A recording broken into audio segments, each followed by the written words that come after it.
No se olviden Dale. de poner para grabar. Ahí está. Bueno, buenas tardes, bienvenidas a todas las personas. Este es nuestro tercer conversatorio de este ciclo que organiza el Departamento de Ciencias de la Educación y la Cátedra de Saberes y Prácticas vinculadas al campo profesional de las Ciencias de la Educación. Así que bueno, le damos la bienvenida a todas las personas que se han sumado. En esta oportunidad nos encontramos con Julieta Nebras y con José María Vitaliti, que ahora después Andrea va a hacer una presentación de ellos un poco más en detalle. Recordemos que el objetivo de este ciclo de conversatorio es poder compartir saberes y experiencias construidas en torno a procesos educativos en distintos espacios, en distintos escenarios o campos profesionales, vinculados tanto a la educación formal como a la educación no formal, y lo que nos interesa es justamente eso, que en un diálogo entre perfiles profesionales de distintas áreas de conocimiento podamos coincidir en mirar estos procesos educativos en los caminos que habilitan, en las oportunidades que permiten construir. No quiero dejar de agradecer, aunque lo hice recién informalmente, a Julieta y a José María por aceptar esta invitación, a Mariana por colaborar en que esta actividad fuera posible y ponernos en diálogo con ellos. Es muy valioso, como les decía recién, poder compartir en este caso, las experiencias de las que ustedes forman parte. Así que una vez más, muchas gracias.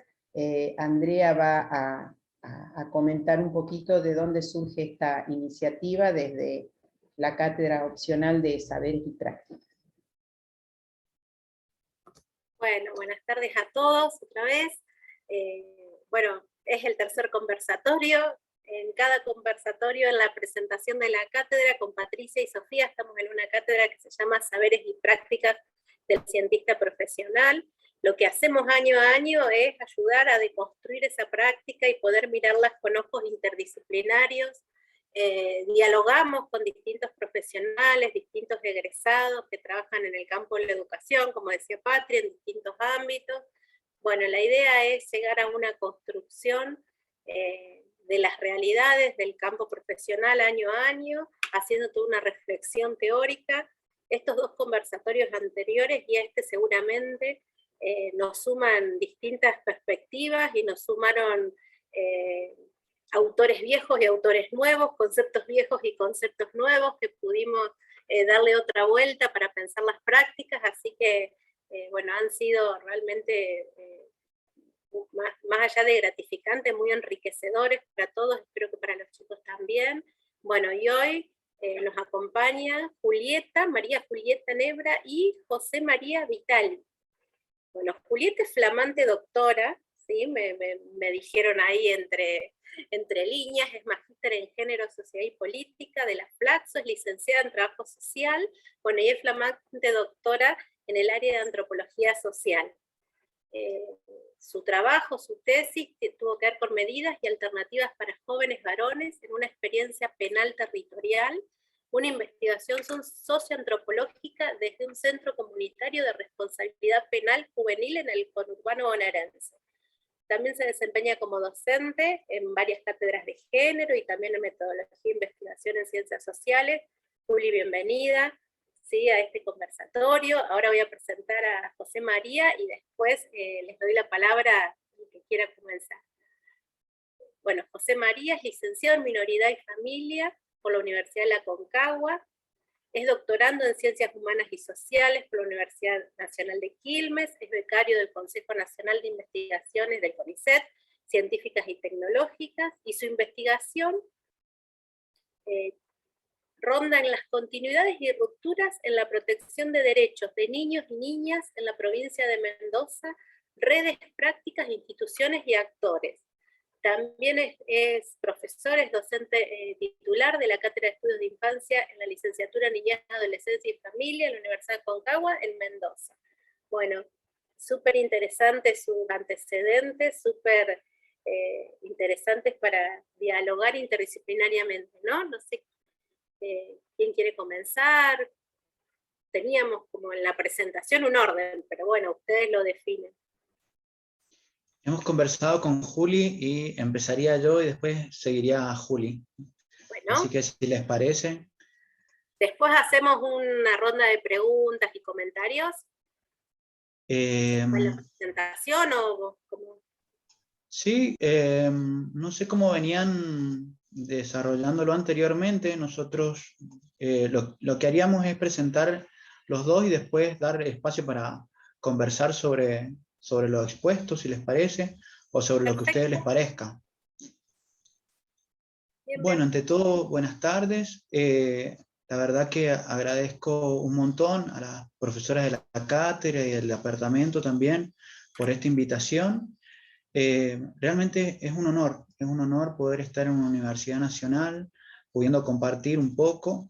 Sería mucho más lindo estar en presencia, pero bueno, esto también es un lazo que podemos establecer con los diferentes grupos y nos parece sumamente lindo. Así que bueno, creo que se ve ahí, ¿no es cierto?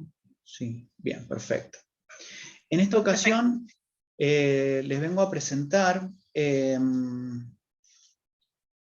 una experiencia que tuvimos más o menos en el 2016 sobre un proyecto de extensión que presentamos, que fue fruto de una demanda institucional, es una demanda de una escuela, en la que primero hicimos y desarrollamos un proyecto de investigación. Entonces, por eso lo he titulado Análisis de redes sociales en educación, de la investigación a la intervención. Entonces, bueno, un poco este va a ser el recorrido en el cual yo las voy a invitar a recorrer o a transitar. Primero el surgimiento de la idea, cómo comenzó, los objetivos, algunos conceptos relevantes, cómo se amalgamaron ciertas herramientas que después sirvieron para la intervención, la exposición de una situación. Después de la exposición de esa situación vamos a ver las relaciones de afinidad y rechazo que podemos obtener a partir del análisis de esta situación y posterior intervención, las ego-redes, que eso, bueno, después les voy a ir comentando, algunas aclaraciones que es necesario hacer después de ese recorrido y por último las consideraciones finales. Si existe alguna pregunta o algo que quieran hacer en el medio porque no se comprende, también es bienvenido. Así que esto es un esquema, pero lo importante es conversarlo. En el surgimiento de la idea, les comenté previamente que surgió de un proyecto de investigación que hicimos en el 2014-2015. No había pandemia en ese momento, entonces, bueno, también la realidad un poco ha cambiado pero sin embargo, la metodología y quizás el mismo esquema de intervención puede servir porque también nos manejamos en la presencialidad actualmente y tendemos a poder volver a la presencialidad de manera progresiva. El proyecto se llamaba Redes Personales y Clases Sociales, es un estudio que se realizó en 3 establecimientos educativos de la provincia de Mendoza. La demanda institucional concreta es necesitaban que pudiéramos colaborar con ellos ante ciertas situaciones de violencia escolar que se sucedían en la escuela. En realidad no se sucedían en la escuela, sino que aparentemente emergía a través de algunos estímulos que ellos entendían como que eran impulsos para que después se realizaran peleas o violencia entre los mismos adolescentes en la plaza que está fuera de la escuela. Entonces, bueno, tratamos de coordinar con el servicio de orientación. Acá cada una de las escuelas secundarias tiene un servicio de orientación compuesto generalmente por un criterio social, psicológico y psicopedagógico. Y también puede ser de las ciencias de la educación también, porque el asesor pedagógico generalmente es un cargo utilizado, requerido por los profesionales de la ciencia de la educación. Entonces, representaba un desafío para nosotros, porque generalmente acostumbrados a la investigación, ¿cómo hacemos para traducir lo que ya veníamos pensando? Porque este proyecto es uno de los proyectos que han ido surgiendo desde el 2010, es decir que a la fecha ya llevamos 11 años trabajando en metodología de análisis de redes sociales. Entonces, ¿cómo podíamos hacer para volcar estos datos, para construirlos en datos que sirvieran para la intervención y pensar una intervención situada, no ir a buscar más allá, digamos, sino pensarlo en un aquí y ahora, a partir precisamente de esta perspectiva que estábamos planteando en el proyecto, que básicamente tenía que ver con una mirada reticular. Cuando hablo de reticular, hablo de redes, ¿sí?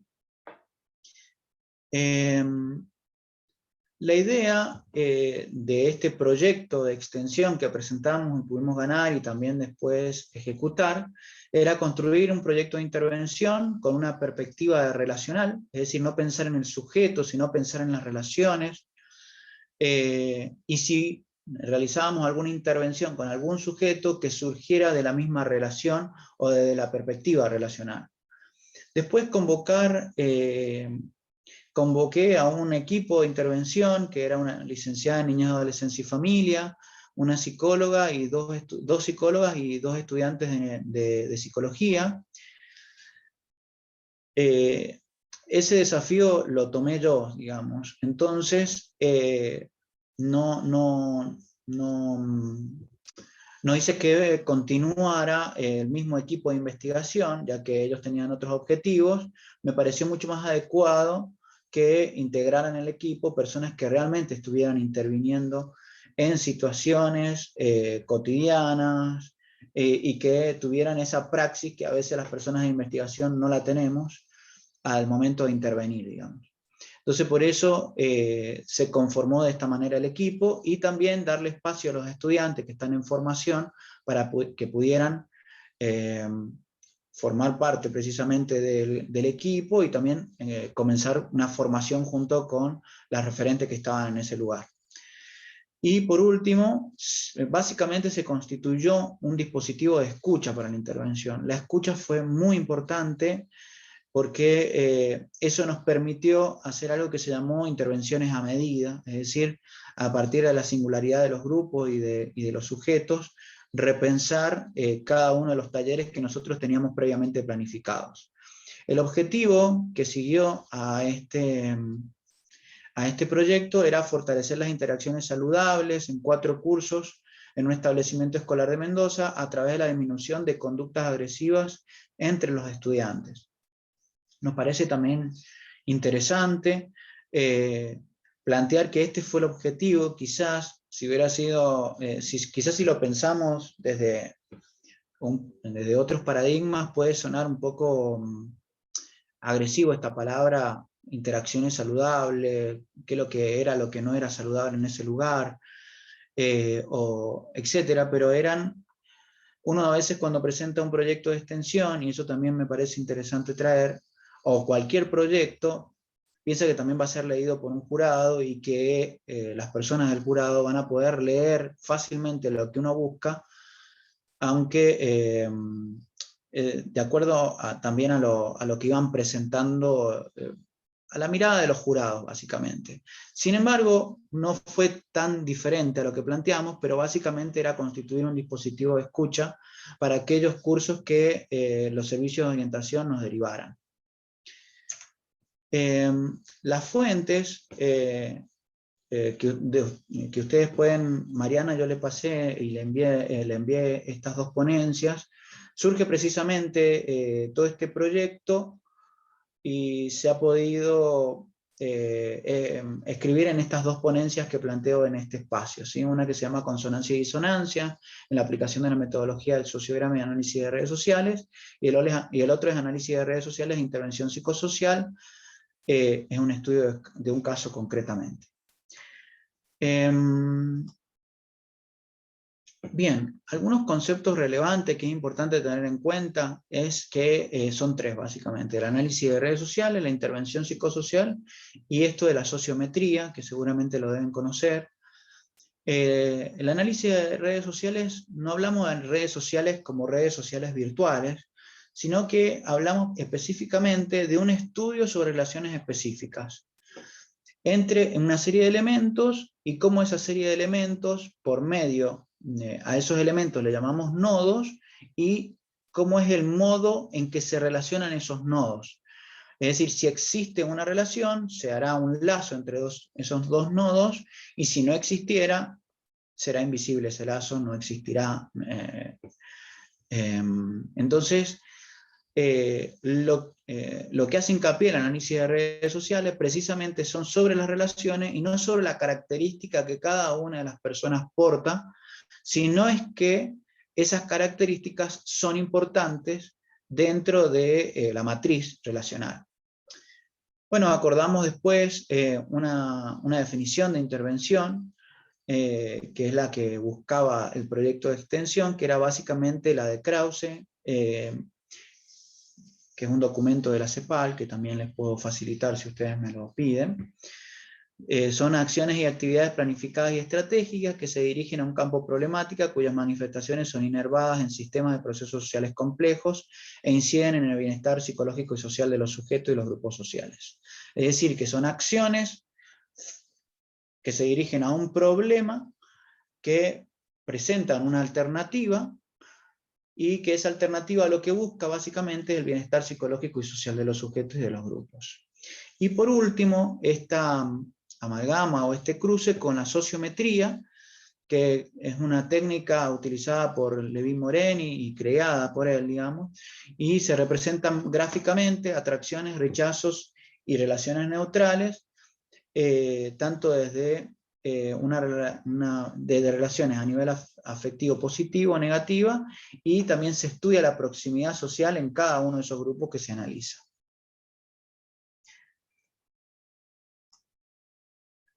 Esta amalgama que yo les planteaba recién entre sociometría y análisis de redes sociales, eso significa ARS, análisis de redes sociales, ¿sí? En un primer momento lo que se hace es la construcción de un criterio para la sociometría, es decir, que yo establezco cuál va a ser las maneras en que en el grupo se van a relacionar o van a establecer con quién no relacionarse. A ese criterio que vamos a ver después se les administra el test a los participantes, surgen matrices a partir de ese test, y se hacen los gráficos, que se llama sociograma, ¿sí? La parte del test se llama sociometría, y sociograma serían los gráficos que nacen precisamente de esa toma de ese test. Y por último, se hace el análisis de relaciones de atracción, rechazo y aquellas que son neutrales. La amalgama surge precisamente porque después, con el sociograma, lo que se hace es leer el sociograma o ese gráfico a partir de las medidas que nos trae o que nos presenta el análisis de redes sociales.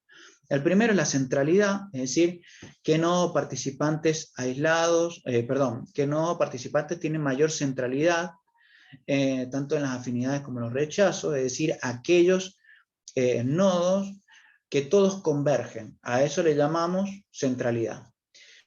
También aquellos grupos que podemos observar que están interconectados entre sí dentro de esa grupalidad, le llamamos componentes. El camino más corto para llegar a un nodo, por ejemplo, si yo tuviera que llegar a Patricia, probablemente charle con Mariana, y Mariana charlaría con Patricia, y ahí llegaría a mí, digamos. Entonces eso se llama eigenvector o camino del nodo, y desde eso podemos pensar millones de cosas. Por ejemplo, si yo tuviera que llegar, o si Mariana tuviera que hablar con el decano de mi facultad, probablemente yo hablaría con la directora de la carrera donde estoy trabajando, y la directora charlaría con el decano, digamos. Entonces son la cantidad de nodos que yo tengo como meta entre el ego, digamos, y la persona a la que yo quiero contactar. Esto es muy importante para saber cuáles son los niveles de relación, digamos, hasta llegar al centro, o a estos líderes que pueden ser tanto negativos como positivos. Y por último, la descripción de las características generales de la red, es decir, si hay conexión o no, es decir, cuáles son las redes que se interconectan. Acuérdense que hablamos de una cohesión, si la red está mayormente relacionada o en realidad existen agujeros estructurales que se llaman o vacíos entre diferentes grupos o entre diferentes nodos o elementos.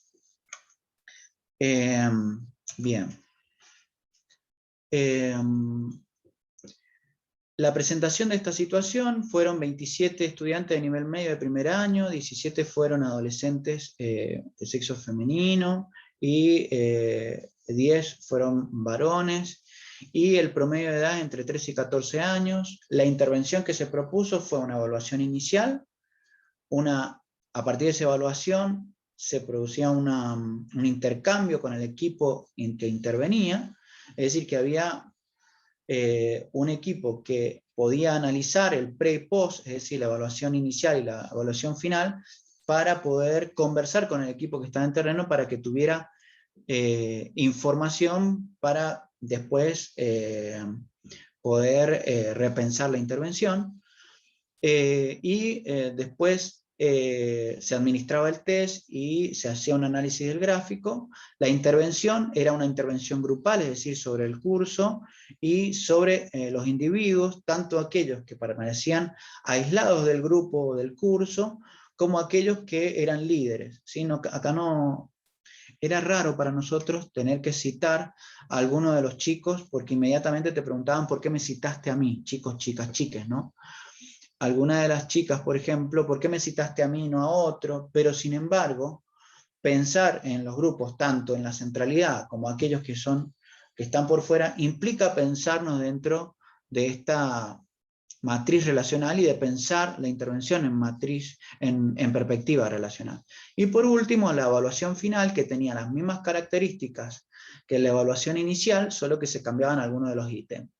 En cuanto a los aspectos éticos, con el curso con el que íbamos a trabajar, los estudiantes y las estudiantes firmaban el asentimiento, y los padres, papá y mamá, firmaban el consentimiento informado, ¿sí? Por último, mencionarles algo que ya les había dicho, que el servicio de orientación de la escuela es el que nos derivaba a algún grupo en particular, y nosotros habíamos puesto como acoto que fueran 3 o 4 cursos, nada más que eso, porque no era un grupo grande y siempre va a necesitar alguno de los cursos de la escuela, alguna intervención, pero bueno, era lo que podíamos para ese momento. Bueno, les presento acá algunas de las relaciones de afinidad de ese grupo. Para que ustedes sepan, la línea de arriba de gráficos que dice merienda, ir al parque y recreo, es la evaluación inicial o diagnóstico. Y la segunda es la evaluación final de la intervención, ¿sí? Y cada una de esas redes que nos muestra, que a esas redes le llamamos sociograma, nos va demostrando algunas conclusiones que fuimos haciendo.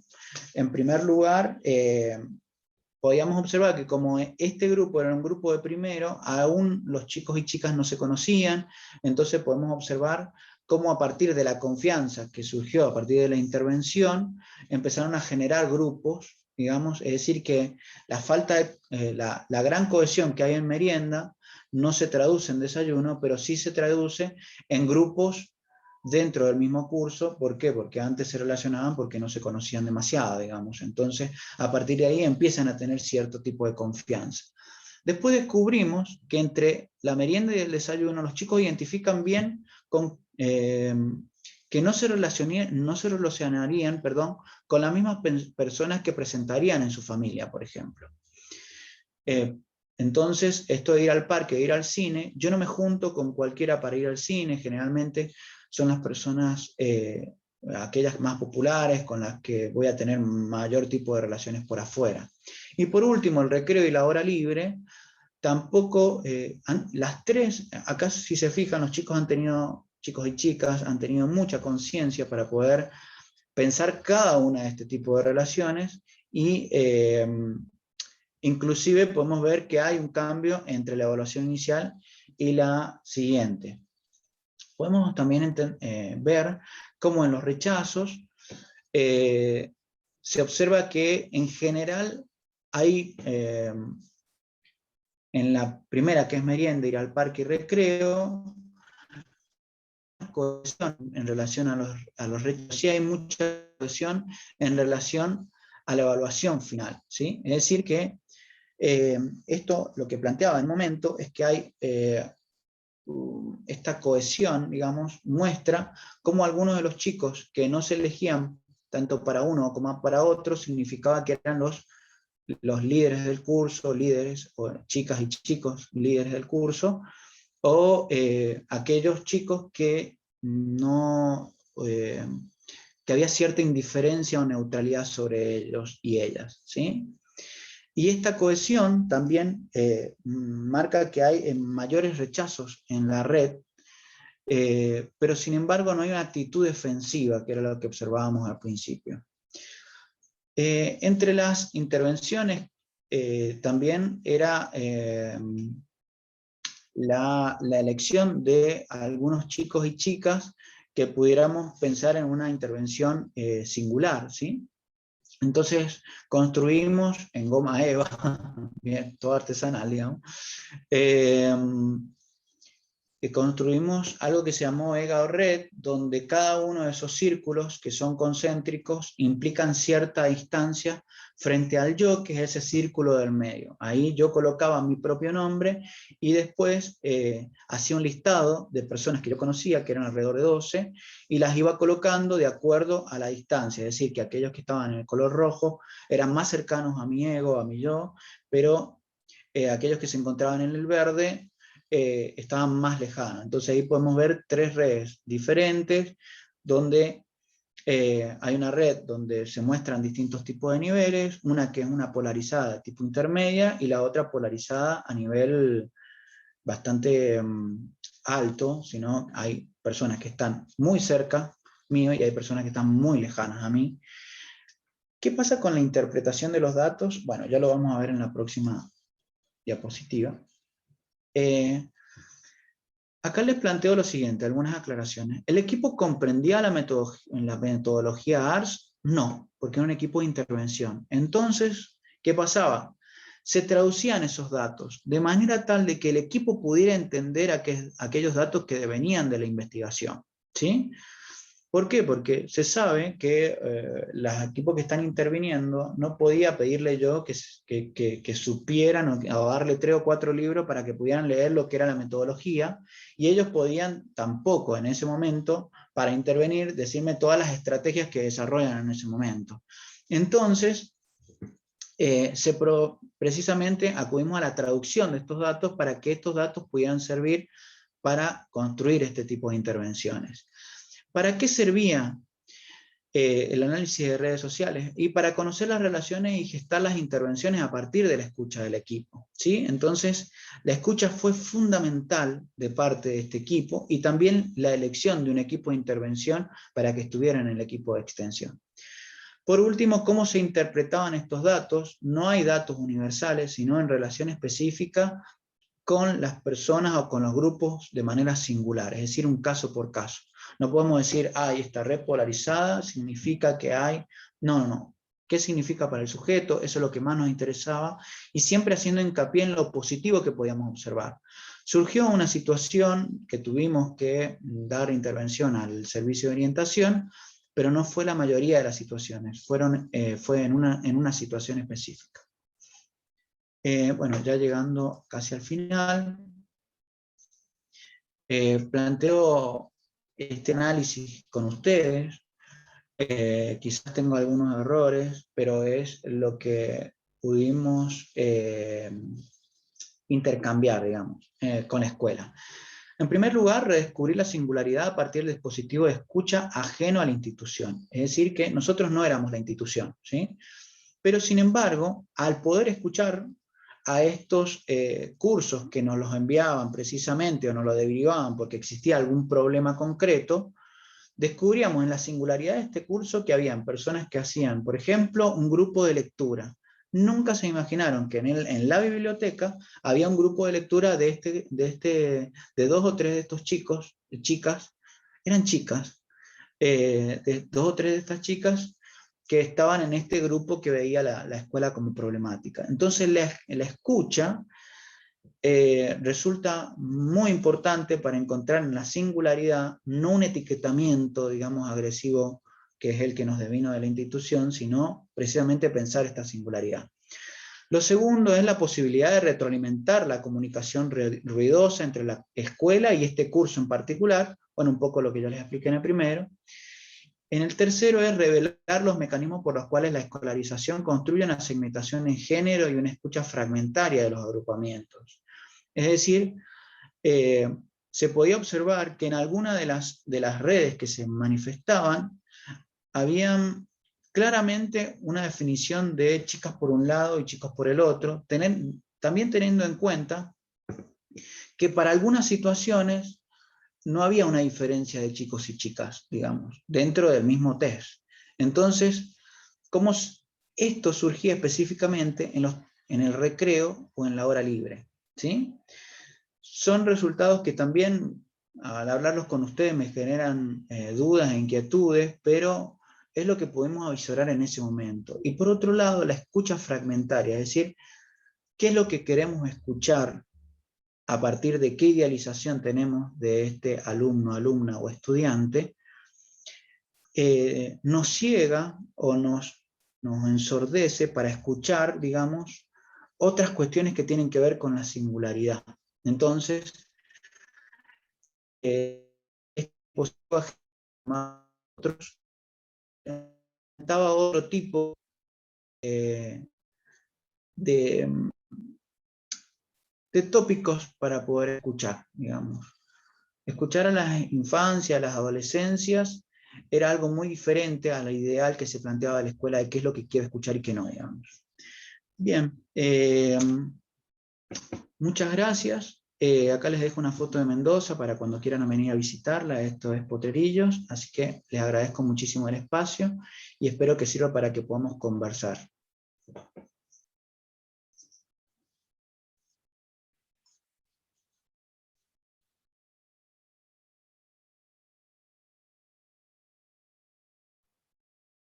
Bueno, muchas gracias, José María, muy interesante. Ahora pasamos a Juli y después la intervención. Dale. Bueno, ahí voy a compartir pantalla. Bueno, nuevamente ahora formalmente agradezco también la invitación, que ya les había dicho al comienzo.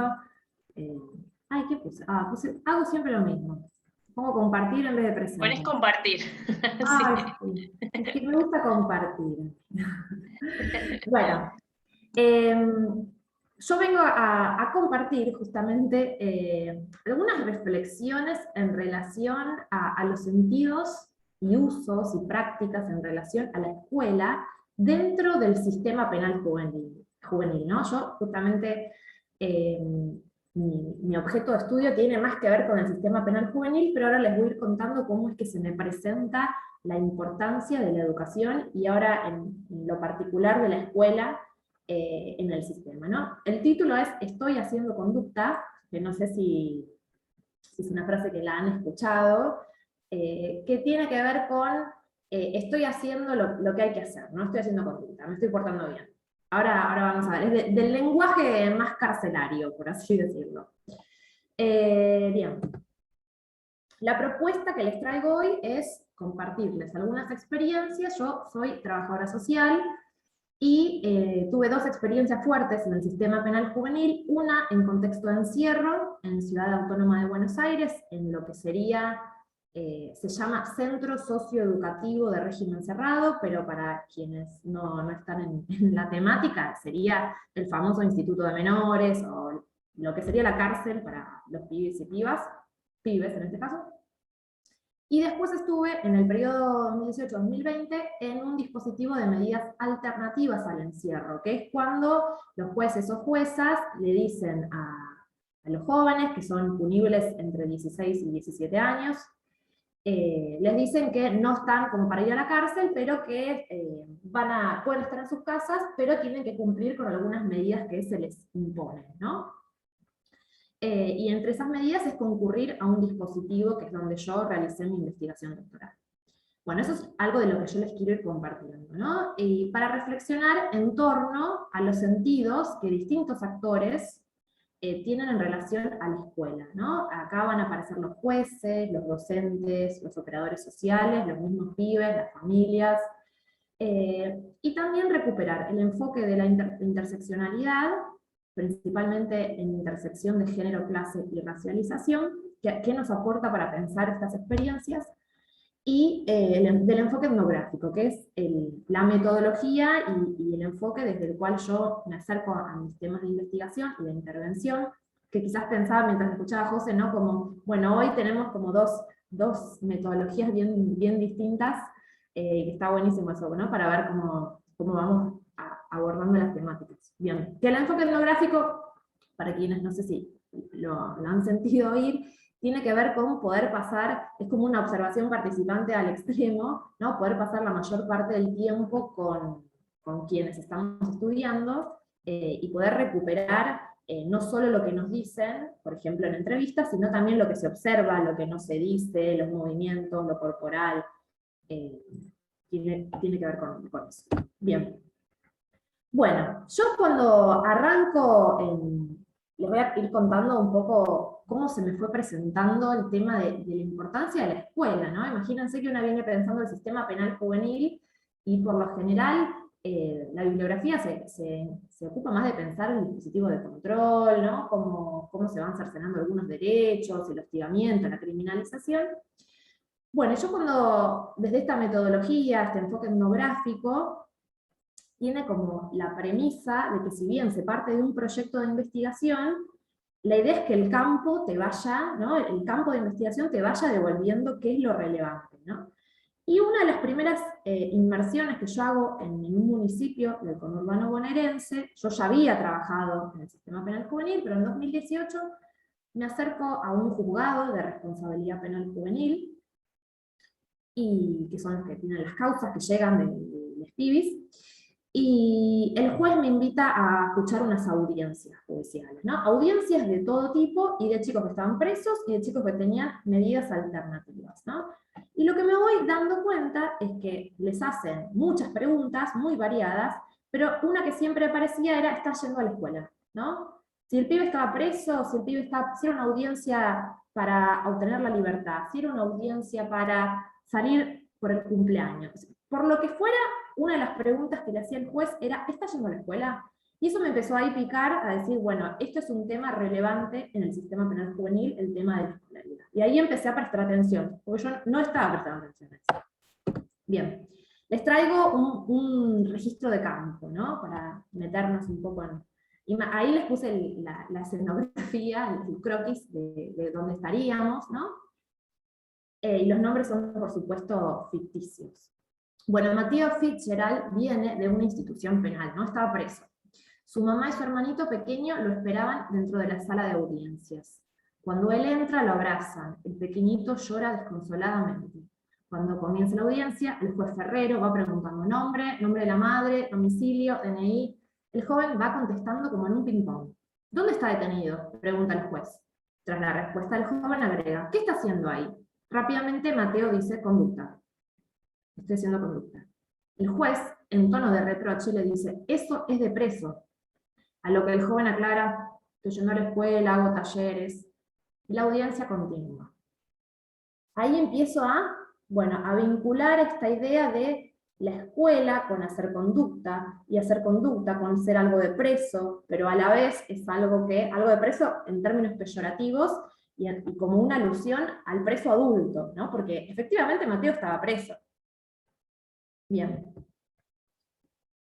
A partir de ahí empiezo a pensar que yo ya venía trabajando algunas cuestiones vinculadas a las transformaciones en la vida de los pibis en relación al sistema de responsabilidad penal juvenil, al fuero penal juvenil, cómo se va transformando. Pongo transformaciones recientes porque no son tan recientes, pero todavía les llamamos recientes, porque tiene que ver con que no se han terminado de institucionalizar, y todavía nos siguen tensionando de mil maneras. Yo no sé si en algún momento nos van a dejar de tensionar estas transformaciones. Pero bueno, recientes entre comillas.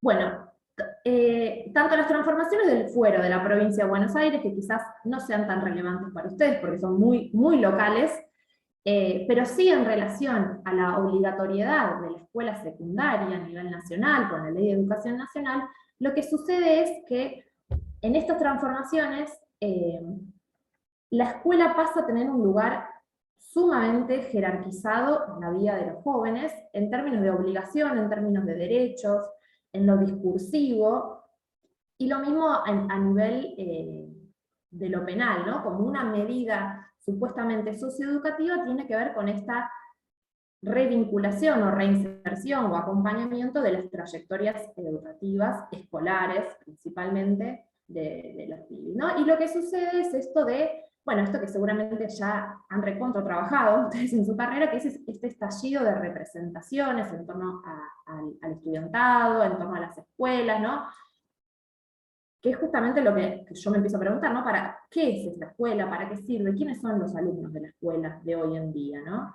Bien, entonces, con todo esto yo voy construyendo la relevancia que empieza a ocupar la escuela en el sistema penal juvenil y en el contexto actual, ¿no?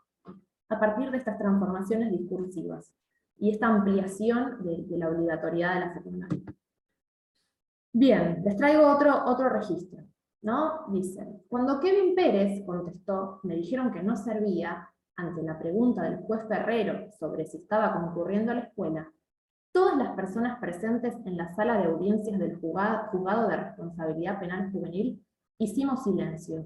Fueron 3 segundos en los que tanto el fiscal, el defensor, el juez y yo miramos a Kevin sorprendidos.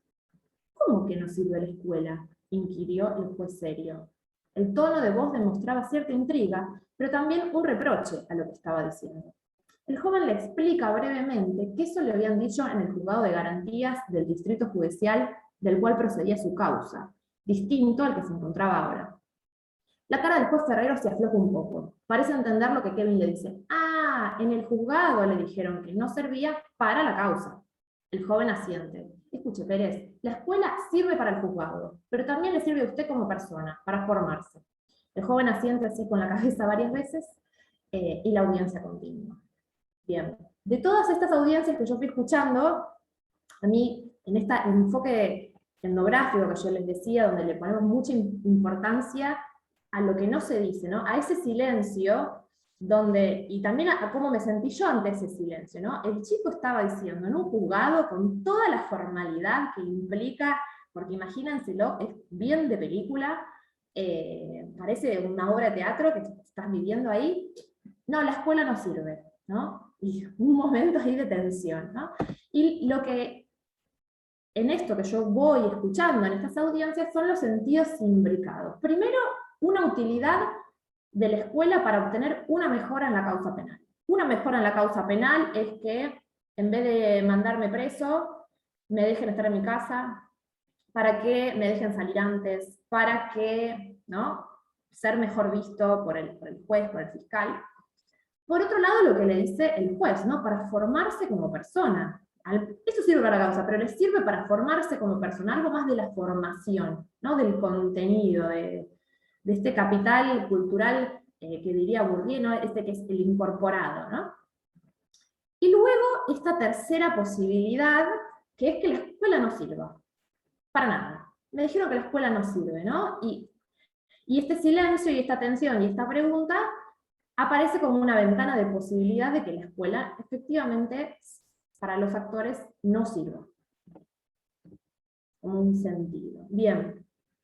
Bueno, yo luego me continúo insertando en este dispositivo que les comentaba, en un momento dejo de ir a las audiencias, y empiezo a estar en este dispositivo de medidas alternativas, que es un dispositivo territorial, que recibía a los pibes, principalmente varones, que tenían medidas, que estaban en sus casas, y iban acompañando distintas cuestiones de sus vidas, entre ellas aquello vinculado a la educación. que fueran a un taller de arte, que fueran a un taller de mecánica, de oficios, y principalmente, que le importaba muchísimo al juzgado, es que fueran a la escuela. Más que fueran a la escuela, que presentaran el certificado de alumna regular, ¿no? La asistencia. Como había muchos conflictos, por lo general, yo acompañaba a un operador social, a un psicólogo social, que seguía algunos casos, e íbamos a entrevistarnos a las escuelas, ¿no? Y ahí fuimos a una de estas escuelas, que es la que está ahí en la imagen, y para hablar de un chico, ¿no? Porque este chico hacía 3 años que iba a la escuela, después tuvo esta causa penal, el pibe era un bardo, tenía conflictos con todo el mundo, bueno, él decía que iba a la escuela, parece que no iba, bueno, toda conflictividad que seguramente ustedes vienen abordando. Y tenemos esta reunión con referentes de la escuela para charlar sobre este chico. Bien. Y el director de la escuela, que lo conocía hace un montón, a Ramiro, este joven, que tenía 16, 17 años, dice, cuando tenía 14 años y lo vinieron a correr, y se metió acá, ¿no? A la escuela que está ahí. Deben pensar que me estoy confundiendo de día, pero es que lo corrieron varias veces. Me dijo que lo iban a matar. Entonces yo llamé por teléfono a la mamá y le dije, véngalo a buscar. Y me dicen, no lo voy a ir a buscar, ocúpese usted. Entonces eran como las 9 de la noche, y lo llevé en mi auto a Villa Azul al fondo, que es ahí la foto que les pongo abajo. En el auto me dice, si me pegaban un tiro, me dejaba ahí tirada. Y yo le decía, no, seguro está ocupada tu mamá. Y el pibe sabía, no, me pegaban un tiro y me dejaban morir. Cuando llegamos me dice, ¿para qué aviso acá? Así no te afanan. Entramos, lo acompaño a la casa, entro, y la madre estaba ahí charlando con una amiga y me dice, ¿viste que lo tuviste que traer? Imagínate la madre. Y cuando me fui también, me acompañó Ramiro, hizo unas señas para que no me choreen. Bueno, hay un poco también recuperando las vinculaciones y la trama que se da entre los jóvenes y los actores de las escuelas, aún así en un contexto de conflictividad, ¿no? Yo esto que abordo, se empieza a observar, es la relación de desborde institucional, de relaciones conflictivas previas, porque no es que Ramiro tenía una relación súper tranquila en la escuela, sino que tenía una relación sumamente conflictiva, y las instituciones muchas veces se encuentran desbordadas, ¿no? Este es un colegio público del conurbano bonaerense, ¿no? Y que a la vez aparece este sentido de la escuela como un lugar de cuidado y de protección. En el caso de Ramiro, literal, no es metafórico, de cuidado de la vida, ¿no? Protección de vida, supervivencia. El pibe le iban a pegar un tiro. Lo estaban corriendo otros jóvenes por algún conflicto barrial. Bien. Entonces, a lo largo de todo mi trabajo de campo, yo fui recuperando sentidos en relación a los por qué y los para qué de la escuela en el sistema penal juvenil. Y ahí es cuando, bueno, yo hago esta síntesis de posibles sentidos que aparecían entremezclados en los discursos. Una es para esta formación, esto que tiene que ver con el subjetivo, con lo personal, ¿no? con ese capital que se incorpora. Un discurso vinculado al derecho, ¿no? A que es tu derecho, en relación a la norma, una apelación a la norma, y también a cierta idea discursiva de que como derecho nos iguala este acceso a la escolaridad. Después un sentido en relación a la causa judicial, que es un sentido utilitario, esto me va a servir para la causa o no me sirve para la causa. Siguiendo la posibilidad del sentido utilitario, pero en otra dimensión, es en relación al trabajo. Tener un título secundario me permite tener mejores condiciones laborales, no ser el mulo de nadie, no ser el esclavo de nadie, entre comillas, ¿no? O incluso poder acceder a un trabajo, y el de protección, ¿no? Que tiene que ver con un sentido vinculado a las relaciones que se establecen con esa institución escolar, a la posibilidad de cuidado, ¿no?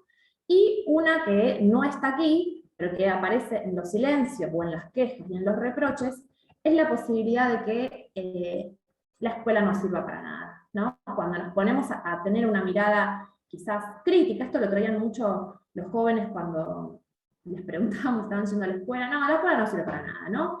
Porque si no se estaban formando, ¿no? Ahora voy a retomar algo muy brevemente antes de plantear los interrogantes, pero Gabriel Kessler, que ha trabajado sobre las experiencias de jóvenes en conflicto con la ley y ha mirado cómo es la experiencia educativa escolar, hablaba como de la escolaridad de baja intensidad, ¿no? Y yo lo que observaba, estos pibes, los que van a la escuela, se sientan al fondo, se ponen los auriculares, no hicieron ningún trabajo práctico, no tienen carpeta, pasan de año, ¿no? Como una experiencia de baja intensidad. Están en la escuela, entonces, bueno, el sentido de formarse no estaría pasando. El sentido del derecho y lo normativo, ¿en qué medida está igualando, ¿no? Para la causa judicial, ¿sirve o no sirve? Efectivamente, van a conseguir para el pibe, ¿no? Realmente, en el contexto de desigualdad y recrudecimiento de las condiciones de vida, conurbano bonaerense de la provincia de Buenos Aires es un lugar de mucha pobreza y de mucha cantidad de personas y de conflictividad, ¿no? ¿Sirve para conseguir mejor trabajo? Finalmente, ¿establecen los pibes vínculos de cuidado y de protección en las escuelas, ¿no? Bueno, ¿en qué medida estos sentidos van apareciendo, le van dando más lugar a esto de que la escuela no sirve para nada? Y también a mí se me viene la pregunta de, bueno, ¿cuáles son, a la hora de intervenir, cuáles son estos sentidos que vamos a poner en juego a la hora de promover la educación, ¿no? Y también de replantearnos a nosotros, bueno, cuando promovemos que estos pibes en estas condiciones tan desiguales, les insistimos para que vayan a la escuela, para que vayan, bueno, ¿qué sentido, qué uso, qué práctica hay en torno a ese acompañamiento? Bien, y finalmente, un poco les venía trayendo esto de los aportes de la interseccionalidad. Todo el tiempo yo les hablo de jóvenes varones, ¿no? Realmente en la población del sistema penal juvenil y de la población penal en general, pero son varones en más de un 90%, ¿no? Superan el 90%, y además las instituciones están muy... supuestamente son políticas que son neutras al género, no son ni para varones, ni para mujeres, ni para no binarias, ni para personas trans, no están pensadas con un género, pero cuando vemos las intervenciones, lo que vemos es que se proponen cuestiones vinculadas a lo socialmente, culturalmente vinculado a lo masculino. ¿Y qué pasa con los pibes, ¿no? En clave de género, clase y raza, bueno, nos decía el director de una escuela, las preceptoras le tienen miedo, ¿no? Al pibe que va a la escuela, a estos chicos les tienen miedo, ya ni siquiera es que son conflictivos, sino es, bueno, y acá aparece, bueno, la figura, cuál es el sujeto peligroso de nuestro imaginario social, estigmatizante, es el varón pobre y racializado, ¿no? Por lo general, las mujeres no son las sujetas cuando nos imaginamos quién nos da miedo, quién tememos que se nos cruce por la calle en una noche oscura, no es una chica, no es alguien de clase media, no es alguien blanco o blanca, ¿no? Es el sujeto, digo el nosotros en general para pensar cómo la sociedad construye a este sujeto peligroso. Entonces, bueno, aparece toda esta estigmatización en clave de los jóvenes. Luego, aquí por lo menos hay un proceso de institucionalización de la perspectiva de género o de la educación sexual integral en las escuelas, para mirar con perspectiva de género las relaciones de desigualdad, ¿no? y los mandatos de género, pero están muy centradas en las mujeres. Entonces, en las escuelas que yo fui conociendo, acompañaban las trayectorias educativas más complejas, por ejemplo, de chicas que quedaban embarazadas, entonces acompañaban que las pibas sostengan su escolaridad, ¿no? Pero era mucho más difícil acompañar a un pibe que también, por mandato de masculinidad, anda choreando, anda robando, eso no era tan acompañado, ¿no? Y el tercer vector, que también trae a las cuestiones de clase social, es que estos pibes concurren en su mayoría a colegios públicos. Los colegios públicos están, en general todos los colegios, ¿no? Pero principalmente los públicos, atravesados por una conflictividad general que trasciende la complejidad de la situación de estos pibes, pobreza en general, abuso sexual infantil, patologización de la juventud, ¿no? Un montón de cuestiones que en lo que deviene este contexto en clave interseccional es que quienes están al borde de las instituciones, en general, pero principalmente de la escuela, se van a caer, ¿no? Es muy difícil que las instituciones puedan contener a estos jóvenes varones que están en el sistema penal juvenil, porque están desbordadas por todos lados, y además, como me dijo una directora, a este chico en el municipio es el petiso orejudo, no lo quiere nadie, se lo tiran de las escuelas, entonces son los pibes que no los va a contener nadie. Y finalmente, ya ahí, para cerrar, yo les traigo algunas preguntas, más preguntas que respuestas. La escuela y el sistema penal juvenil, ¿no? Es pensar esta famosa inclusión educativa, cómo hacerlo, para qué hacerlo también, ¿no? Esto de la escolaridad de baja intensidad, de quienes sí concurren a la escuela, se la piensa como transitoria, se la prefiere esta escolaridad de baja intensidad a la deserción. Esto es inclusión, que el pibe esté ahí sentado en el fondo sin hacer nada. ¿Está incluido en la escuela? Bueno, sobre la obligación de ir a la escuela como medida judicial, ¿es un castigo? ¿Aparece como castigo dentro de lo penal juvenil? Hay mucha asociación entre lo que te impone el juez con que sea un castigo, ¿no? ¿Es un castigo a la escuela? ¿Es una actividad que ocupa el tiempo ocioso, peligroso? ¿Es para educarse? ¿Es para formarse? Y en torno a las experiencias juveniles, ¿qué sentidos priman, ¿no? ¿Qué sentidos les dan los pibes? ¿Cuáles reforzar desde nuestro lugar de educadores o educadoras? Y si hay otros sentidos aparte de estos que fuimos planteando. Bueno, con esto yo cierro. Muchas gracias. Bueno, muchas gracias, Julieta, muchas gracias, José. Bueno, habilitamos en este momento el espacio de intercambios, de preguntas, de reflexiones compartidas.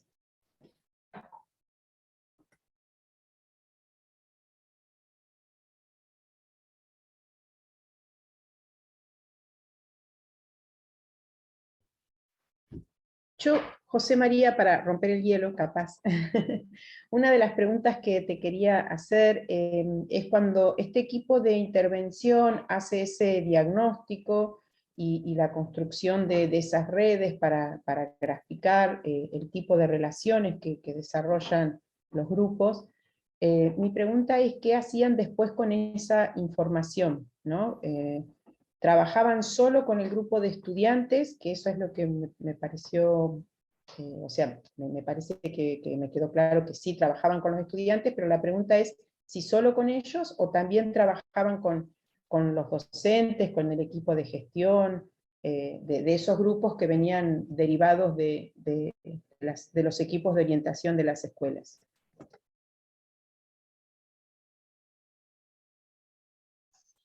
Gracias por la pregunta, Patricia.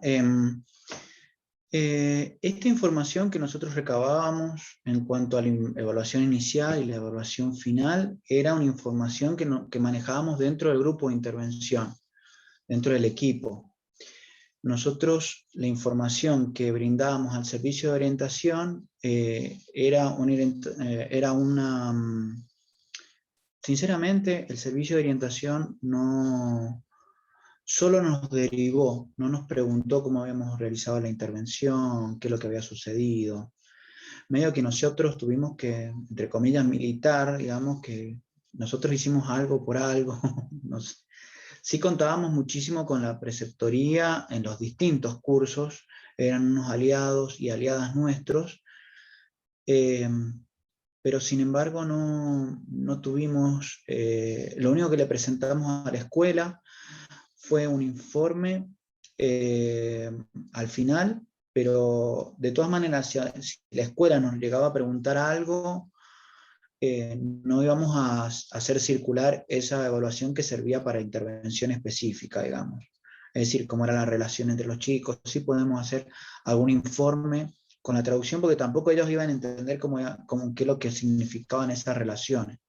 Entonces, eso fue un poco la comunicación entre la escuela y el equipo. Una comunicación también ruidosa, digamos. Claro. No, porque pensando en esto del diálogo, de los perfiles, se me ocurría que por ahí, en qué podría aportar un profe en ciencias, ¿no? En ese proceso.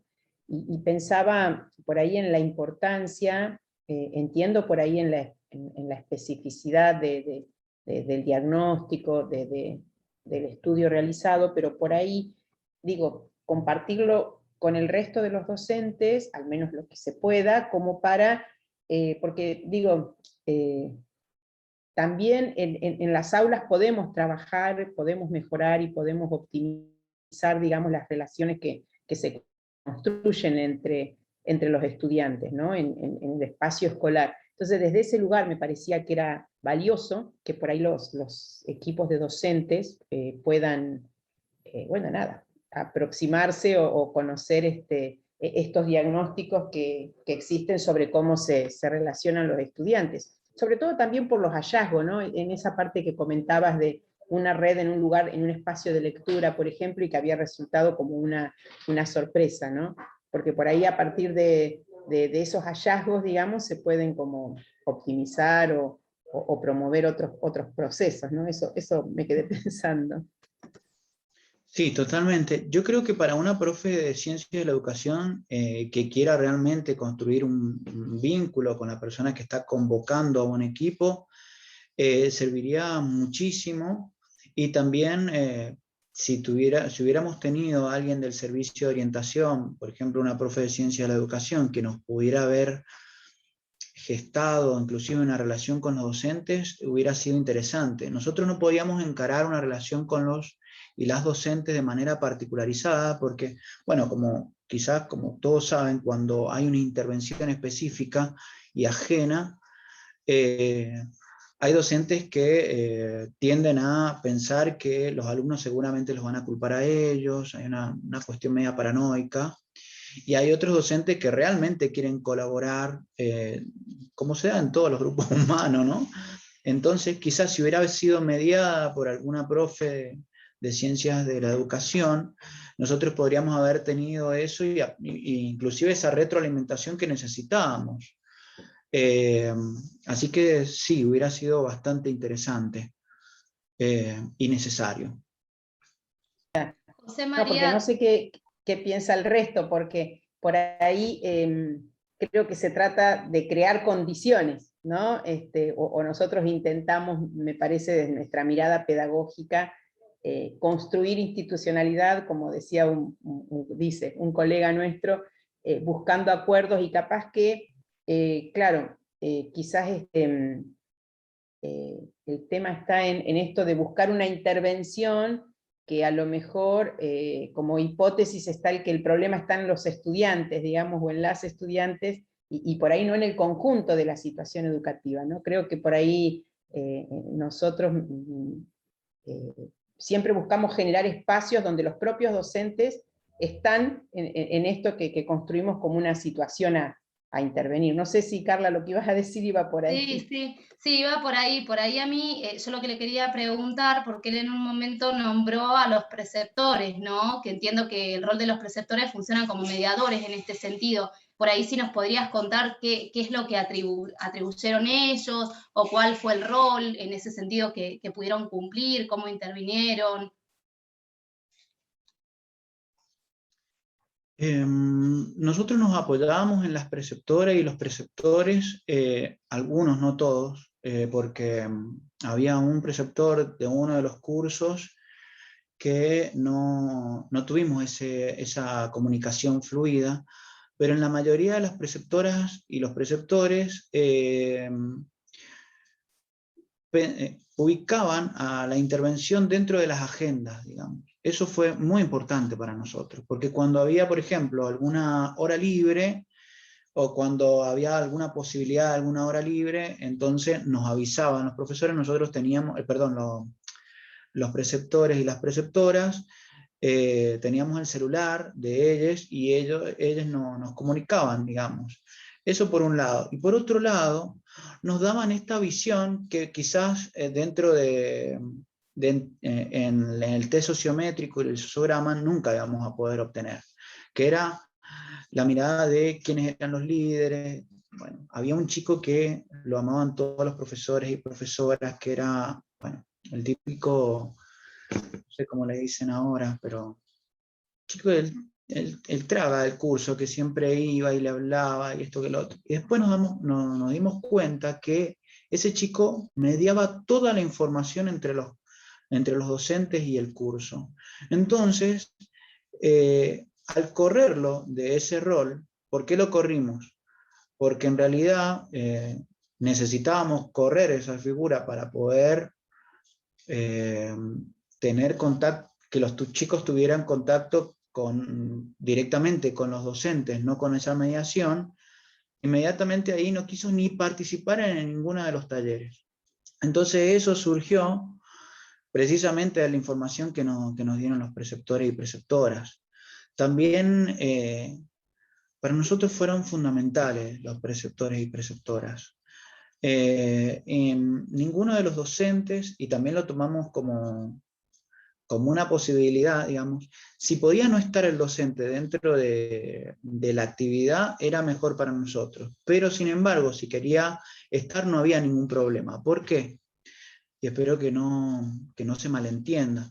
Pero a veces cuando uno está pensando una actividad y desarrollándola, y esa actividad no tiene que ver con, muchos docentes, según el docente que sea, tiende a participar, tiende a no querer perder el poder que tiene dentro del curso, ¿sí? Entonces, ese monopolio del poder que tiene con el curso, si viene otra persona, tienden a querer.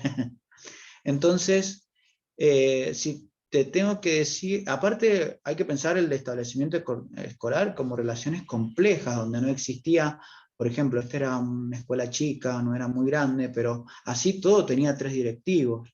Y uno de esos directivos nos convocó a nosotros. Entonces teníamos línea directa, por decirlo, con ese directivo, pero los otros no estaban ni enterados, medio que le llegaba la información desde otro lugar. Entonces, al contar con ese directivo, también contábamos con la red de poder de ese directivo, y no de los otros y otras. Entonces, no sé si contesté lo que planteaba Carla o lo que planteaba Patricia. No sé, más o menos. Sí, gracias. Súper claro. María, con esto que estabas mencionando vos, me pareció interesante esta cuestión de que decís que hay como personas que te abren puertas, que te abren caminos, y que las reconoces al entrar en el campo, digamos, porque seguramente ese directivo o esos preceptores y demás que te abrieron caminos en la investigación y que te permitieron reorientar las búsquedas, los conociste al meterse en el campo, digamos, en el grupo, no es cierto, en la escuela. Sí. Sí, es un comentario o una pregunta, Agustina. Un comentario porque me quedé pensando cuando, no me acuerdo el nombre, cuando Julieta mencionó las distintas metodologías de investigación, me quedé pensando en eso, que si bien es una metodología que a mí realmente me pareció súper interesante, pero nosotros nunca trabajamos con este tipo de metodología de investigación, y sí con el enfoque etnográfico, me pareció que en este punto había un contacto entre el enfoque etnográfico y esta metodología tuya, tan rigurosa y tan de otros campos, quizás más de las exactas o de las... Porque parecía una metodología más cuantitativa, ¿no es cierto? Tu metodología de investigación. Y mira, el análisis de redes sociales es una metodología mixta, que aunque utilice números, nosotros la podemos utilizar precisamente con emergencia de datos. Entonces, por eso la consideramos algo mixto. Estudios matemáticos, estudios de grado, que ustedes deben conocer, o lo han escuchado de refilón, que tienen que ver con el análisis de redes sociales. A mí me enamora más la etnografía, sinceramente. Pero esto no, lo que yo lo pensamos precisamente para no quedarnos pura y exclusivamente para no entender al curso única y exclusivamente como un conjunto de individuos, sino precisamente un conjunto de relaciones que van cambiando, inclusive en el poco tiempo que pudimos hacer una intervención. Así que podría situarse en lo mixto, ¿sí? Pero tiene de ambos, tanto de lo cuanti como de lo quali. De lo cuanti trataba de no hablar nada, porque el equipo de intervención tenía un objetivo específico, y yo respetaba muchísimo eso, porque se respeta muchísimo a los equipos de intervención, porque a veces hacen cosas y generalmente hacen cosas que desde la investigación a veces no podemos ni traducir, y a veces tampoco podemos tomar esos datos que plantean dentro de la intervención. Quizá eso lo puede captar mucho más el método etnográfico. No sé, Juli, yo no soy experto como vos, digamos, pero eso es lo que puedo decirte, Agustina. No sé, Juli. Sí, en relación a la metodología etnográfica, yo creo que lo que nos permite ver es la complejidad y la no compartimentación como de la experiencia, pero me parece que estas metodologías mixtas nos permiten ver también, a veces necesitamos el dato un poco más duro, que nos repone cierta cuestión un poco más general, aunque sea del curso, ¿no? Como para tener un mapa, yo lo veía como medio un mapa, que eso también te sirve para orientarte, y después, bueno, vas como complementando con todo lo más quali. Sí, como gráficos de dispersión parecían esas redes que mostraban la cohesión o la desintegración de los grupos. Claro, pero además me parece, capaz que me equivoco, ¿no? Pero que también tiene que ver con el objetivo concreto, ¿no? Y el encuadre, en este caso era una intervención específica con un objetivo determinado y que además fueron convocados para eso, ¿no? Creo que eso también condiciona u orienta, digamos, las decisiones metodológicas que se toman desde los equipos. Me parece que eso es así. Sí. ¿Puedo hacer una pregunta en esta línea? ¿Sí? ¿Qué tal? Buenas tardes. También me quedé pensando en esto que trajo acá Agustina con respecto a la metodología, y porque bueno, nunca había visto esta metodología de ART, y pensaba en el enfoque de investigación-acción, más que en la línea etnográfica también. No sé, José María, si se enmarca en ese tipo de enfoque, dada la intervención, ¿no? En el trabajo, en este caso. Totalmente, Teresita. Tere, te deben decir. Yo creo que incluso una de las definiciones de Krause de la intervención psicosocial es un documento más amplio que habla de la intervención-acción participativa. Y quizás lo pensé así, digamos, lo pensamos así, precisamente para ir construyendo como un dispositivo de obtener cierta información, pero que sirva para la institución, para el grupo de intervención, que teníamos reuniones continuadas, pero sí, podía pensarse de la investigación-acción. Inclusive pensando esto de la intervención a medida, nosotros pegábamos el volantazo si era necesario, de acuerdo a lo que íbamos viendo en el curso. Si en el curso no tenían cierta aprensividad para, inclusive lo que nosotros presentamos en el proyecto de extensión, que nunca se iba a poder concretar, pero que sí le gustó al jurado, era hacer un documental, una cosa así majestuosa, pero nosotros sabíamos que les pibis no querían escuchar eso, no querían esto tan estructurado, y aparte requería de otro tipo de tiempos. Ellos lo que buscaban era una escucha, a través de alguna excusa. Y estas excusas eran, qué sé yo, hacer una canción, algo que se llamaba la caja mágica, donde dejaban sus sentimientos y qué de estos sentimientos podía servir para el grupo, la rueda de preguntas, etc. Un montón de talleres que fueron gestándose a medida. Eso es lo que veíamos. Pero sí, totalmente, es lo que planteas vos, Tere, es tal cual. Perdón, yo quería decir como dos cositas antes de ir a buscar a mi hijo que ya sale del jardín y que me quede por esto esperando. No, primero, Juli y José, clarísimo, felicitarles y agradecerles, sí, de que sé que estuvieron el fin de largo con cabeza puesta acá y nada, eso, se recontra agradece. Y bueno, respecto a lo metodológico de esto de graficar las redes, las relaciones sociales a través de redes, creo que a quien está trabajando como profe en una escuela secundaria le sirve mucho, porque pensemos que en las escuelas secundarias, al estar como muy el trabajo docente muy marcado por la cuestión disciplinar, en la que él y la estudiante miran, o sea, interactúan con un docente diferente, 80 minutos, sale uno, entra otro, sale uno y entra otro, incluso dentro de ese mismo compás de entradas y salidas, en una tarde, por ejemplo, o en una mañana, se generan diferentes vínculos y diálogos a partir de las relaciones que se van estableciendo, creo que incluso se podría como configurar esa red o esas posibles redes en el marco, digamos, de cada hasta con el vínculo con la propia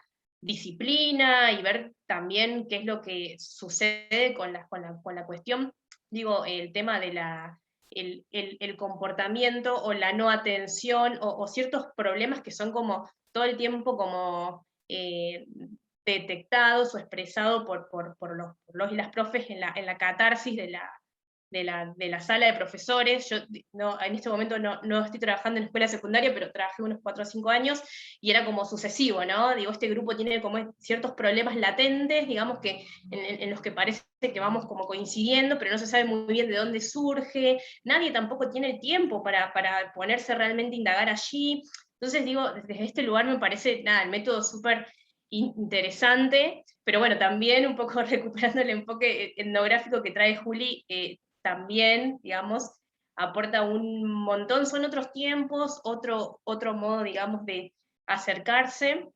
Claramente el profe taxi que va a 6 escuelas en una jornada, es imposible que haga etnografía, digamos, en este lugar con cada grupo, pero nada, está bueno pensarlo desde allí. Y por ahí un comentario breve respecto a lo que trae Juli, que me parece súper interesante, porque digo, esto de cuáles son los sentidos de finalizar la escuela secundaria, es algo que en la carrera de Ciencias de la Educación se recontraestudia, y tenemos el clásico trabajo de Emilio Tenti Fanfani, que seguramente lo deben recordar, que lo vemos en varias cátedras, en donde, bueno, los 3 sentidos históricos son terminar la secundaria para ingresar al mundo del trabajo, ir a la universidad o acceder a estudios superiores, o esto de la formación del ciudadano, ¿no? Entonces es interesante ver cómo cuando lo pensamos en diálogo con el sistema penal juvenil, ahí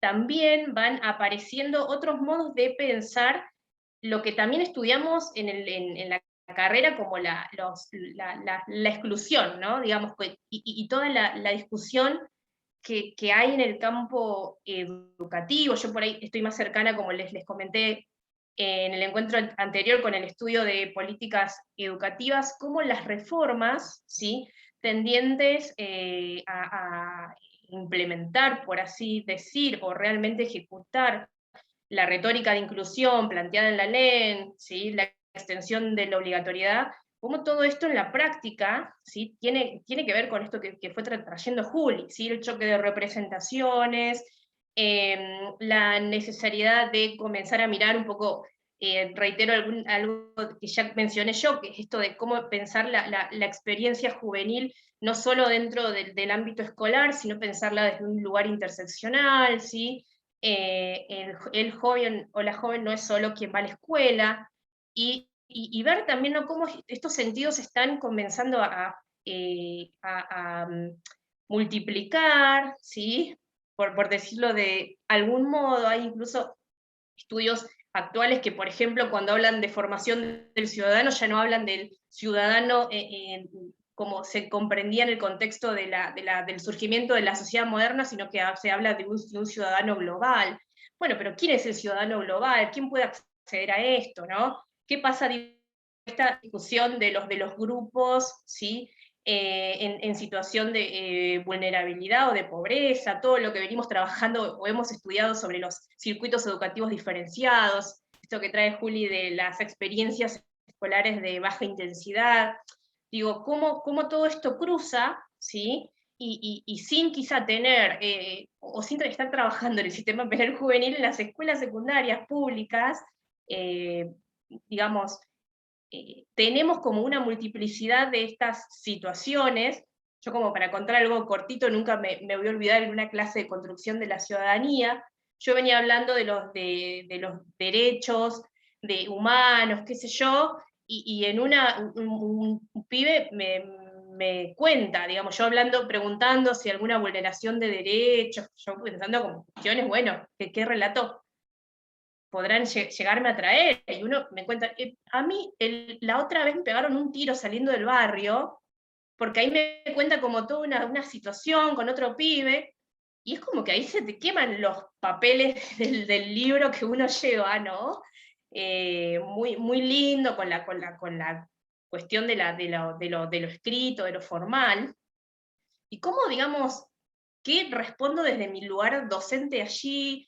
¿Cómo puedo trabajar la construcción de la ciudadanía y de qué ciudadano en ese relato, en esa experiencia? ¿Sí? Entonces, es todo un desafío, pero está súper interesante para ir pensando también desde el rol docente, digo, ¿qué se puede hacer para? ¿No? A partir de como abrir el modo de comprender la experiencia juvenil, no solo situada y recortada en la escuela. Bueno, perdón, me recontra extendí.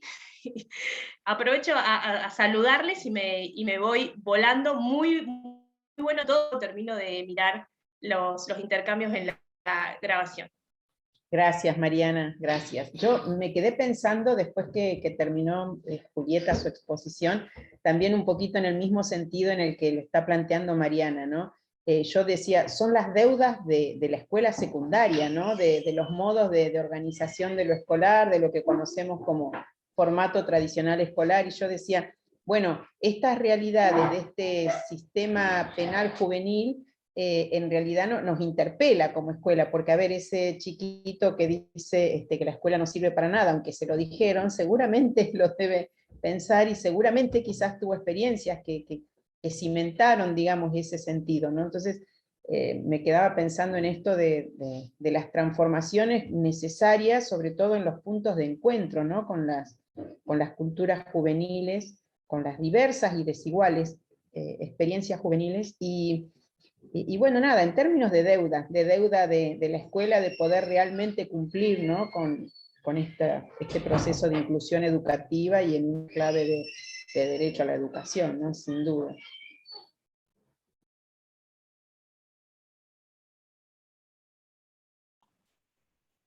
Y otra cosa más que quería comentar, había monopolizado la palabra, en relación a lo que dijo Mariana, que me acordé cuando ella plantea lo valioso que es para nosotras como docentes tener esta formación en estas herramientas metodológicas que planteó José. En el plan de estudios anterior de la carrera de ciencias había una asignatura que se llamaba Psicología Social, y justamente se enseñaban estas cuestiones, y en el cambio de plan de estudios esa materia dejó de estar, y en el proceso de autoevaluación se planteó como una demanda. Esto de que como docentes a cargo de cursos y de grupos, tenemos que tener esa formación que nos permite leer, digamos, cómo se va constituyendo un grupo, cuáles son las redes sociales que se van creando, ¿no? En ese sentido, a mí también me pareció sumamente valioso. Y ahí iba a decir una cosa más, se me escapó lo que iba a plantear.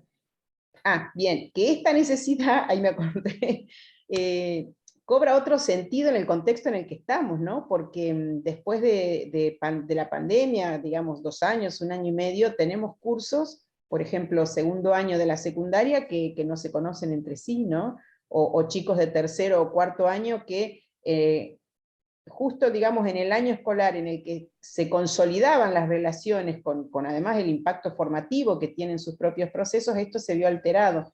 Entonces, de repente nos encontramos en las escuelas a veces improvisando cosas sobre cómo hacer para potenciar mejores relaciones entre los grupos de clase. Entonces, por ahí estas herramientas que nos permiten mirar, graficar y quizás tener como una mirada, una herramienta que nos permite tener una mirada, ¿no? Me parece que son sumamente valiosas, pero es cierto que en la carrera eso se ha dejado de trabajar.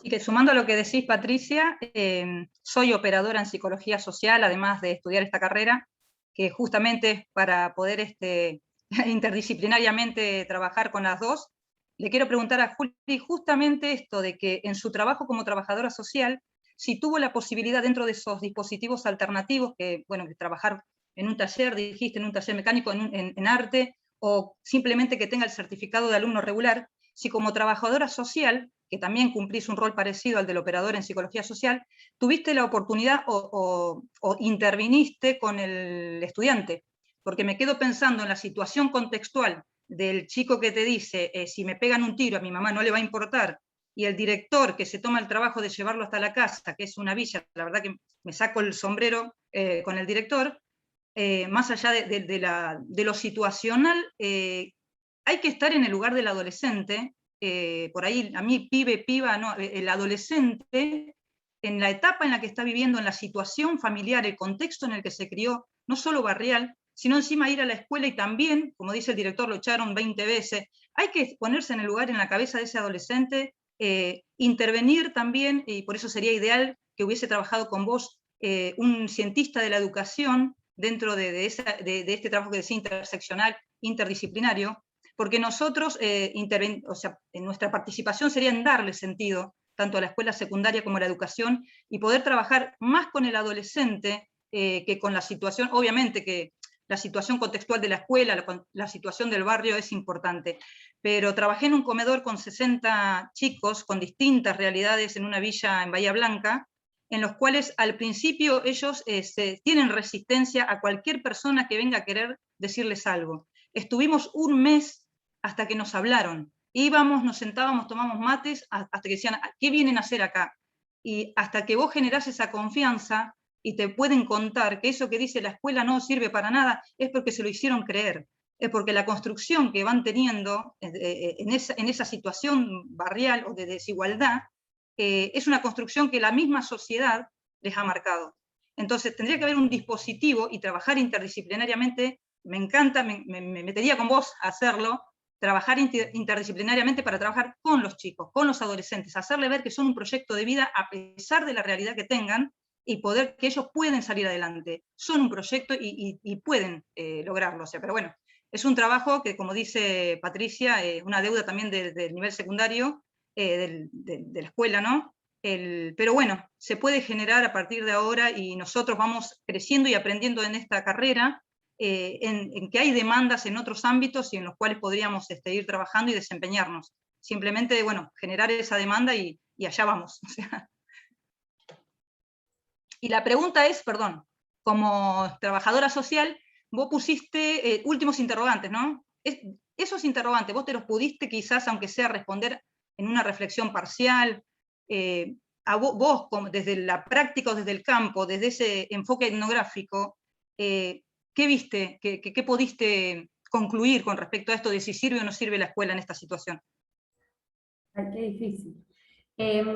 A ver, yo tuve dos experiencias como trabajadora social. La primera como trabajadora social más pura, digamos, que hice mi investigación de maestría mientras trabajaba en contexto de encierro, y ahí la escuela funcionaba al interior de la institución. Y era otra cosa, porque ya los docentes y las docentes venían con la cabeza pensada para un dispositivo particular de contexto de encierro. Nosotros ahí como éramos también operadores, en esta función muy de acompañamiento cercano, se podía acompañar esta trayectoria para que tuviera mucho más sentidos, ¿no? de estos distintos sentidos, que hubiera más sentidos presentes, como de poder acompañar, que los pibes realmente se pudieran apropiar de esos contenidos, que no fuese... Es una paradoja, ¿no? Que encerrados, que es en el sistema penal es la última ratio, se llama, ¿no? Debería ser el último recurso encerrar a un pibe. Pero quizás la escuela, en ese contexto, tenía un poco más de sentido significativo. De hecho, yo recuerdo como hacíamos una performance de los actos escolares, con mucha solemnidad, ¿no? Los chicos abanderados, las madres que lloraban. Y les digo que son chicos que venían de cometer delitos importantes, ¿no? Que la escuela en sus vidas no había sido algo valioso hasta ese momento. Y después, en esta otra experiencia, donde fui quizás más investigadora que trabajadora social, entonces ahí un poco se pone un freno a mis posibilidades de intervenir, era cuando los chicos ya estaban en sus casas, y a las escuelas a las que iban, eran las escuelas a las que venían yendo desde antes, ¿no? Las que estaban en sus barrios, y que por lo general son escuelas que están desbordadas, ¿no? El operador social que yo acompañaba me decía, son pro-pibes, pero están desbordados, ¿no? En el mejor de los casos te encontrás con equipos de orientación, directores, directoras, que acompañan, pero aún así la realidad supera, la complejidad cotidiana supera a poder acompañar a un pibe, que en este caso es un pibe que encima es barbero, ¿no? No es el pibe que está atravesando una situación difícil por ser, entre comillas, víctima, sino en este caso es el pibe que le da miedo a los adultos de esa institución. Y ahí es mucho más difícil, me parece, ese acompañamiento. Yo creo que ahí estaría buenísimo tener más profesionales de cientistas de la educación que puedan acompañar estos diálogos entre los distintos actores. Y yo ahí creo que no solo esto que vos decías, Patricia, ¿no? de los jóvenes que piensan que la escuela no sirve, sino que los actores de la comunidad, al margen, ¿no? Los adultos y adultas, no tenemos del todo claro el sentido de la escuela para estos pibes. Porque yo les traigo esto, quizás como en la bandera del derecho a la educación, yo la sostengo y quiero que el pibe vaya a la escuela. Ahora, si me haces rascar finito, y yo te digo, la verdad que estos pibes están entre que los hostiga la policía, no tienen un mango para comer, tienen conflictos en el barrio en el que se tienen que defender porque, digamos, se pone en juego tu vida. Muchos con consumo problemático de droga. Y yo me interpela un montón la pregunta por el sentido de la escuela. Yo le voy a insistir que vaya a la escuela, a una institución donde seguramente no lo traten bien, lo ninguneen. ¿Qué sentido tiene? Si va a salir con un título, ¿ese título le va a cambiar en algo su vida o no? La formación que va a recibir ahí, ¿lo va a interpelar en lo personal? Bueno, ahí yo digo, me hago muchas preguntas. La respuesta a la que me aproximo es que tenemos que trabajar en pos de que fortalecer los distintos sentidos, ¿no? Estos que aparecen, ¿no? Que no son solo los tres en el sistema penal juvenil, no son los tres de Tenti Fanfani, sino que aparecen otros sentidos. Bueno, fortalecerlos y seguir trabajando en relación a las instituciones que expulsan a los pibes, ¿sí? ¿Por qué los expulsan? ¿Por qué no los pueden contener? Y bueno, y en el contexto de desigualdad, eso trasciende a nuestras posibilidades, me parece, que es, bueno, el recrudecimiento de la desigualdad hace que haya más vinculación con el narcotráfico, más hostigamiento policial, más pobreza, ¿no? Me gustaría tener una respuesta un poco más optimista, pero yo también, nos hacemos muchas preguntas sobre los sentidos de la escuela. No de la educación, sí de la escuela, quizás. Aunque una la reivindica como un derecho, ¿no? Pero... Claro, por eso creo que interpela a la escuela y a las diferentes escuelas que tenemos que pensar. Desde ese lugar creo que es necesaria la educación, la escuela, pero bueno, otras escuelas, no esta escuela expulsora que conocemos, ¿no? Y que en todo caso quizás reafirme, digamos, esa desigualdad en la que está viviendo estos estudiantes. Pero bueno, por eso es necesario pensar en otro tipo de propuestas educativas, en otras formas de hacer escuela, pero fundamentalmente considerando, digamos, sus experiencias, digamos, como que la propuesta curricular sea significativa para este sujeto, tomando el punto de partida, el contexto en el que, como punto de partida, ¿sí? Para que tenga significatividad, digamos, y nuevos sentidos esta propuesta. Pero es una interesantísima pregunta, claro que sí. ¿Puedo intervenir? Me pareció, gracias Patricia, me pareció súper importante lo que dijiste, Julia, en relación a que un poco la solución sería traer más sentidos. Y esto me pareció súper interesante, porque quizás con los sentidos que ya nos nombraste y que pudiste recabar a través de la metodología etnográfica, me hace acordar al texto de Sandra Carli que habla sobre las figuras de infancia en los 90 y bueno, lo que implicó la política en ese tiempo, la política educativa en los 90, que era lo que yo entiendo, ustedes deben saber mucho más que yo, pero una política utilitarista con un modo de entender también a los estudiantes. Entonces quizá me pregunto si esta mirada utilitaria sirve o no sirve. Puede ser también el triunfo de cierto tipo de políticas que se han implementado, digamos. Entonces esas políticas, si no hay otros sentidos, uno se maneja en esos términos. Tratando de pensar y reflexionando también un poco lo que proponía Roxana y Patricia. Quizás me parece muy interesante esto que planteás de traer más sentidos, porque si no, nos manejamos en el sirve no sirve.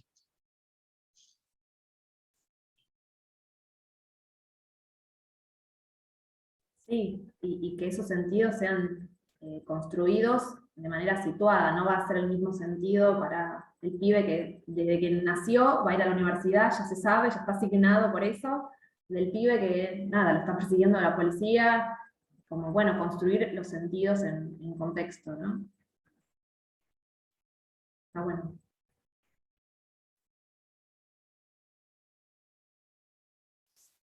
Me quedé pensando, disculpa, buenas tardes, no estoy por ahí muy avanzado, pero lo poquito que pude escuchar me encantó, y por ahí te escuchaba, Juli, los sentidos y los significados no solamente de los chicos, sino del contexto familiar, porque hay toda una trayectoria también de camino, ¿no? En cuanto a la escolaridad, en cuanto cuáles fueron las propias experiencias de los padres.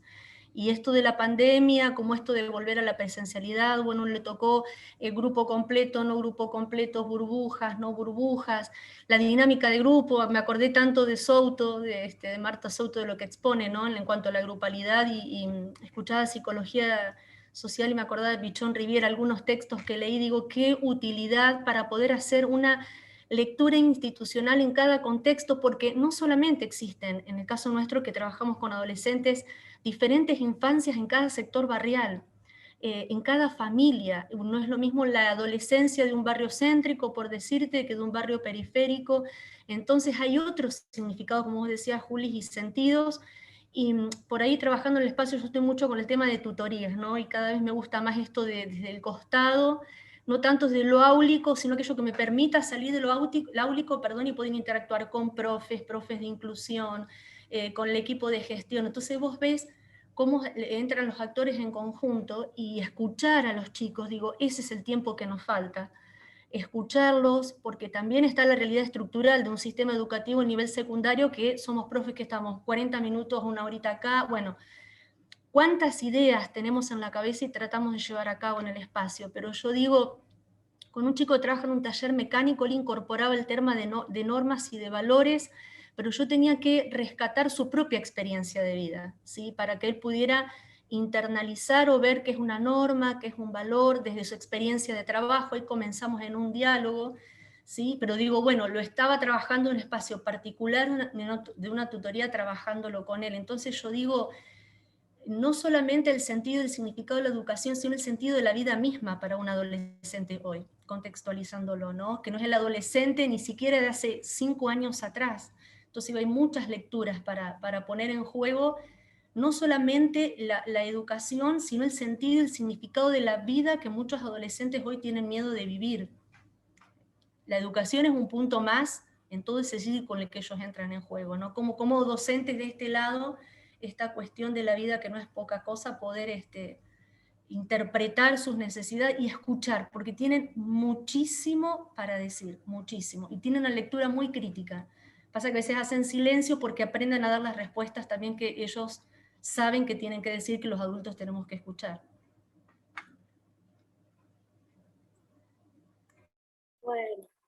Bueno, la verdad que ha sido un gusto este tiempo, y bueno, y hoy comencé diciendo que recuperábamos en los conversatorios autores, bueno, Moreno, el sociograma, toda la psicología social comunitaria. A mí me movió un montón. No sé, Patri, nosotros dimos hace mucho una materia que era psicología educacional, y en ese programa estaba sociograma. ¿Dónde lo dejamos por allá? Pero digo, bueno, qué bueno, incorporo técnicas que no tenía. Yo decía autores, conceptos, técnicas, y bueno, y esto último que está saliendo, ¿no? Esto de los sentidos y los sentidos situados de cada práctica y de cada intervención, me pareció muy interesante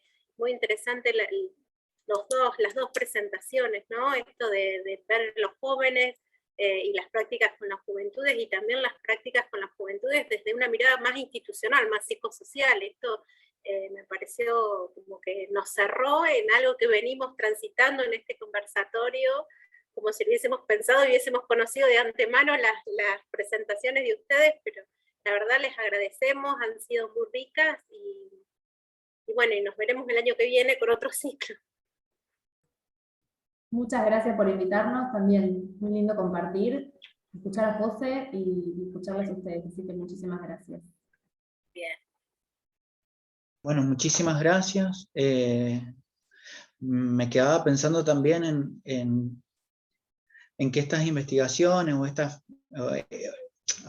temas que traemos para pensarnos, digamos, dan espacios para diferentes nichos, y por qué no pensar esos nichos en relación a, no sé si a nuevas formas, pero sí a poder habitar los espacios que están, pero no todos estamos preparados para ver, entonces, dentro de la escuela, dentro de la educación. Entonces me voy con eso y con esto de traer más sentidos que nos planteaba la Juli. Les agradecemos un montón y les agradezco. Estar en una universidad pública me parece algo magnífico. Así que muchas gracias. Bueno, muchas gracias a ustedes, reiteramos. El conversatorio que más intercambio generó. Así que aplauso. Bueno, muchas gracias. Chao, gracias. Chao, gracias, hasta luego. Chao, gente, muchas gracias, con gusto. Gracias. Paso, chau, chau. Gracias.